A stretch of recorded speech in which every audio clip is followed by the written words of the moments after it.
Denver Water is already announcing watering restrictions for this summer. We're just not expecting to fill up those reservoirs this year. Denver's Cesar Chavez parade is canceled after allegations the late civil rights leader abused girls and women. I think it's a day of heartbreak. I'll have a word tonight about a worthy replacement for the honors we used to give Chavez. A plan to cut Denver's fleet of surveillance cameras in half. And tonight we will be there for the Coloradans who are there for kids escaping abuse, because the news should be more than just watching bad things happen to people, because this is next. 80 degrees in Denver mid-March today. Get ready for a long, dry summer with Denver Water's first additional watering restrictions in more than a decade. Our Evan Krugel starts us off with the details. By the time water reaches your Denver faucet, it's been on quite a journey. From mountain passes to streams and rivers like the South Platte, where the warm, dry winter will mean less runoff this spring. What we're seeing right now is not good. We're looking at a really low snowpack. Nathan Elder is in charge of managing Denver's water supply, a job that few will envy this summer, considering the snowpack that feeds this river is about half of where it should be and the lowest in recorded history. This year, we're going to be supply limited. We don't have the snowpack to fill the reservoirs, so we're going to have to ask our customers to conserve water, and we're going to have to go on mandatory water restrictions. In a typical summer, Denverites can water up to 3 times a week outside. Not this year. This year, because of the hot, dry conditions, we're expected to implement mandatory water use restrictions of 2 days a week starting March 25th. It's the first time they've gone to those restrictions since 2013. And if April and May remain dry, Nathan says they could move to 1 day per week watering restrictions later this summer. And then beyond that, we have stage 2, and that is a ban on private outdoor lawn watering. In the history of Denver Water, we've never been there. We don't anticipate going there this year, but we have to have a drought plan to know what that next step could be. To put things in perspective, to get back to normal levels, Nathan says we would need to see about 7 feet of snow in the high country this April. That would be about 7 times what we typically see. And Kyle, Denver Water says it could take a few years to catch up from this dry winter, so these same restrictions could be in place next summer as well. So they put these restrictions in place.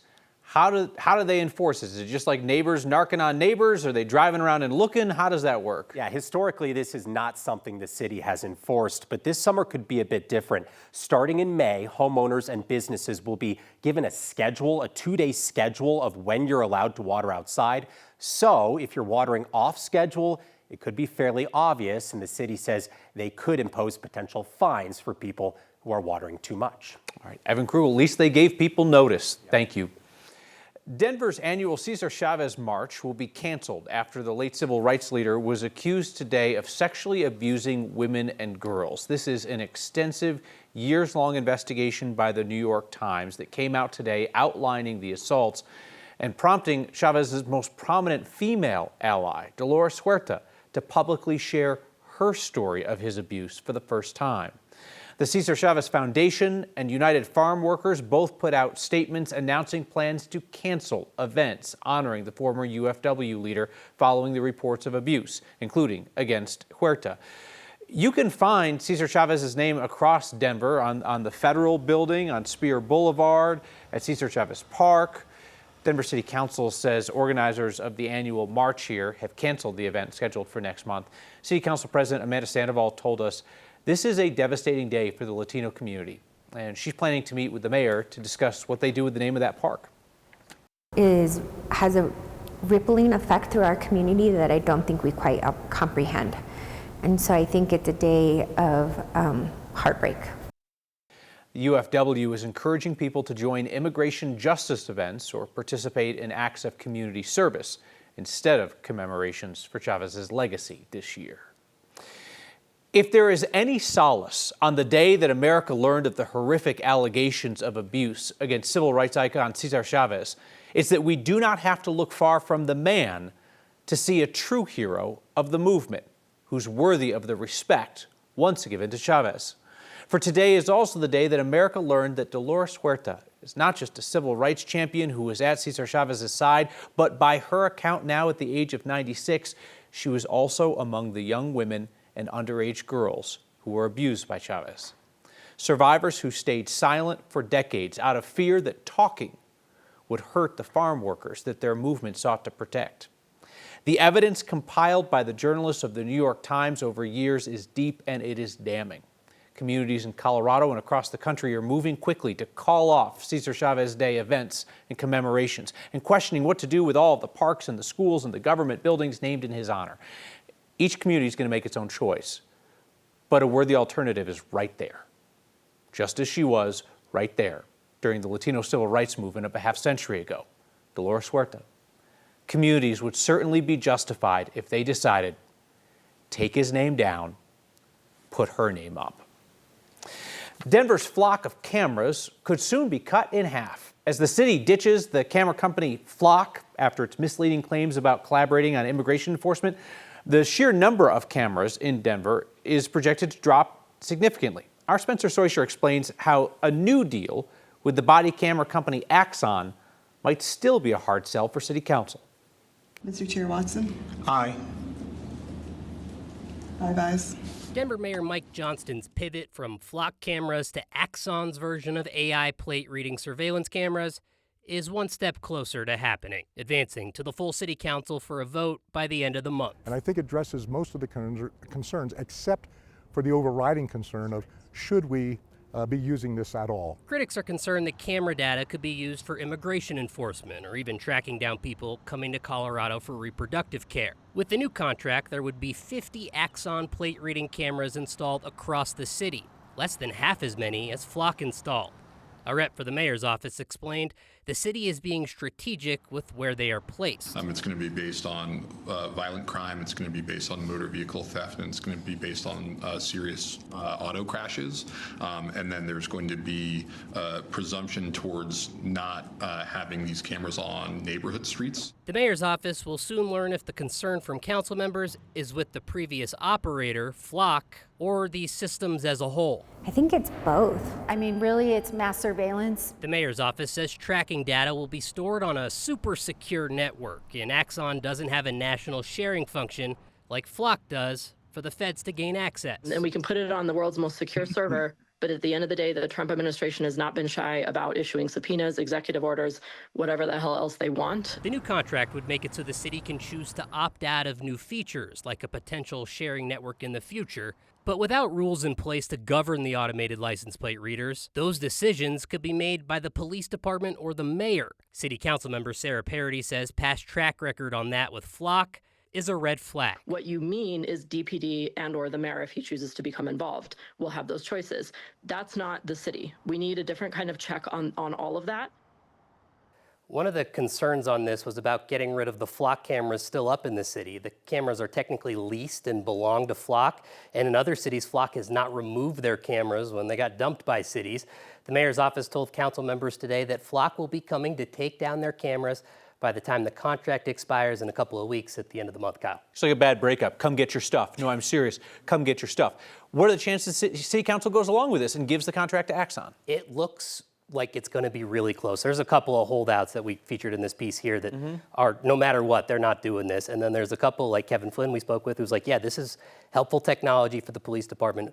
We got to give them what they need to solve cases like this, especially how quickly they say they can solve things with this. I think it's going to be really close. And we know that the mayor really wants this. In the past, he broke up a big contract into baby-sized contracts that didn't need city council approval just to keep the cameras going. Right, and this one's under the monetary threshold. He doesn't need city council approval to get it through, but he said he wanted to do it this way this time. What if he doesn't have the votes, though? We shall see. Spencer Soysher, thank you. The Coloradans who help survivors of child abuse and domestic violence tell me that they have been dealing with two challenges at once lately. They're seeing more severe levels of trauma coming to them, while they also contend with lower levels of federal government funding. It's a tough situation, but we aren't powerless. We can help. This week's Word of Thanks microgiving campaign supports the nonprofit Sungate Kids, whose advocates work with families in Aurora and Arapahoe County. They offer therapy and parent coaching, forensic interviews so that families can get justice after abuse. And their child abuse training programs teach adults how to best talk to kids to find out whether they are safe, to prevent abuse before it happens. Sungate's been around for decades, and their leaders tell me that these days they're seeing families come in with a level of trauma that they have never seen. Families who are also struggling economically, having trouble just putting food on the table. And we know that can sometimes cause people to stay in bad situations longer than they otherwise would. Sungate Kids is there to support those survivors with whatever they need, and we can support them. Scan the QR code on your screen or text the word thanks to 303-871-1491. We'll send you the link to donate. You know that even $5 helps, and I'll never ask you to give if I don't myself, so I'll match the first 50 donations of $5 to get us started. 7,500 of you have now signed up to become the backbone of this program by making a monthly donation to the Word of Thanks Fund. You put in your info one time, you pick a donation amount. Every month we split it among everybody that we are helping. And lately that has added almost $50,000 per week to our efforts. So the irony is we denied the lease, but they can still operate in and out. They can still fly deportees in and out. The airport could lose millions in federal dollars because Denver's leaders wanted to make a statement about deportations. And the gift of music is coming to schools in low-income neighborhoods with a record number of donated instruments. That's next. A very important Xcel Energy customer lost power this morning. Denver International Airport. The airport said there was a problem with their Xcel substation, and during the hour-plus outage, the FAA put the airport on a ground stop. No planes coming or going. People were on a ground stop as well inside the terminal. Blackout impacted bathrooms, lights in the concourses, the walkways, the trains out to the gates. DIA operations were back to normal by noon. Xcel says it's investigating what caused the outage. Republican Senator Ted Cruz of Texas caught wind of what happened in Denver recently, and he wants an investigation. He wants the Federal Aviation Administration to review millions of dollars in federal grants to DIA because City Council rejected a contract for an airline that works with ICE. In December, City Council voted to reject a contract allowing Key Lime Air to lease 1,200 feet of storage equipment space at the airport. At the time, council members said the vote was mostly a symbolic statement because Key Lime was participating in deportations. What we invest in is a value document, and at this point in time, with the current actions by Key Lime Air, there is no way ethically or morally that I can vote affirmatively. So this doesn't affect Key Lime's flights. They can still come in and out of DIA. They can still come in and out of Centennial. Senator Cruz sent one of those strongly worded letters to Denver's mayor, says the contract rejection violates the airport's agreements with the FAA and could cost DIA $90 million in grants. Councilman Kevin Flynn was one of two council members to support the Key Lime contract. He told us Cruz is right on here. The senator's letter is spot on, and we knew that when we voted, and that's why I voted to approve the lease in the first place, because we have an obligation as an airport that has accepted federal grants from the very beginning. We have an obligation to serve every carrier. Mayor's office says they're going to work with City Council on a plan. We have been tracking the Key Lime flights for ICE since September, and out of nearly 1,000 of their flights for ICE, we can find only 3 that came through Denver. Meteorologist Chris Bianchi, it was a hot one, especially up in Fort Fun today. Fort Fun, more like Fort Hot today with those temperatures that topped out 84 in Fort Collins today. That is your average high temperature on, get this, June 24th. So it's not just you, it felt straight up like summer today, right? It's the start of spring on Friday morning at 8:46. It feels more summer-like, warmest March temperature on record in Fort Collins today. Denver today hitting 81 degrees. That is our third earliest 80-plus on record. Our average high of 81 is on June 9th in Denver. Our average first 80-plus is on April 27th. Point being, this is way early for us to be talking about temperatures like these across the eastern plains and even in the mountains as well. 59 in Leadville. Leadville's at 10,000 feet. That means that snowpack is going to melt off quickly. All thanks to this enormous and slow-moving and really historic ridge of high pressure here, folks. This is, again, something we don't see every year. This is a midsummer-like ridge of high pressure that we're seeing in the middle of March. Forecast high tomorrow, 83. That'll break our daily record of 81. High temperatures tomorrow running in most cases here about 30 to 35 degrees above average for mid March. This is wild stuff. And this 7-day forecast has not 1, not 2, not 3, not 4, but 5 daily records in it all the way into next week with temperatures near 90 next Wednesday. I had to have my husband come with our second car so we could load it all up because I did not know that that's what I would be walking into.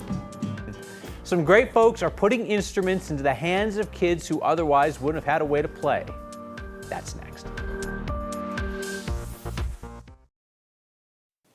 An annual instrument drive is bringing a school's music program to life in Southwest Colorado. It's changing the way that students connect, create, Southwest Denver, I should have said. It's changing the way that students connect, create, and see their futures. Our Byron Reed has that.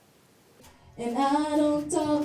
Music brings us together. Honestly, it's just really therapeutic for me. For 17-year-old Tani Berg, it's a skill she doesn't want to lose. I'm definitely gonna keep it as a hobby because it makes me really happy. Berg is a junior at the Kunzmiller Creative Arts Academy in Denver, where their new instruments are hitting all the right chords. Kids can learn different instruments that maybe they don't have access to at their home. But 5 years ago, the music program hit a sour note. Their students were just not as interested in it. They couldn't afford it. Hard to maintain a program like that when you don't have the quantity. Rachel Davis is the school's music director who wanted to make music accessible to all students, but didn't have the resources. As instruments break or get used, all of a sudden kids are sharing instruments and they don't feel that ownership and that pride. That's why Davis turned to the Bringing Music to Life instrument drive that puts music in the hands of students who otherwise couldn't afford it. We've been able to distribute over 9,500 instruments to 360 schools throughout Colorado, and that's impacted, we estimate, upwards of 25,000 young musicians. Dr. Steve Holly is the new executive director for the nonprofit that provides donated and refurbished instruments to underserved music programs across the state. My hope is that students will just have the opportunity to participate and to overcome that barrier. For students at Kunzmiller, this is more than new equipment. It's a bridge to help fill a gap. It just makes me feel happy to see that we're getting the resources that all the students need. For Next, I'm Byron Reed. Back with your feedback, challenging something that I said here tonight. We love it. We'll do it next. Sungate Kids, the nonprofit that provides support and therapy to survivors of child abuse in Aurora and Arapahoe County, has a particular problem. They're seeing more severe trauma, but fewer federal dollars to fund their programs that help those Coloradans heal. Scan the QR code on your screen or text the word THANKS to 303-871-1491 to join this week's Word of Thanks microgiving campaign supporting Sungate Kids as they work to sustain their programs in the face of federal funding cuts. A lot of feedback tonight about the allegations of a legacy of abuse by civil rights leader Cesar Chavez and how America is reckoning with that. I suggested that perhaps communities would decide to replace his name with that of fellow activist Dolores Huerta, who came out today and identified herself as one of his victims. Jim in Lakewood says, I am not entirely sure that renaming Cesar Chavez memorials for Dolores Huerta is something to be rushed. I would note, we didn't say rushed, said considered. I'd like to know what she knew about Chavez's activities beforehand. Did she keep her peace while he was abusing minor girls? She told the New York Times today that she did not know about abuse of minor children, and when it was described to her, the Times said she sobbed and wailed.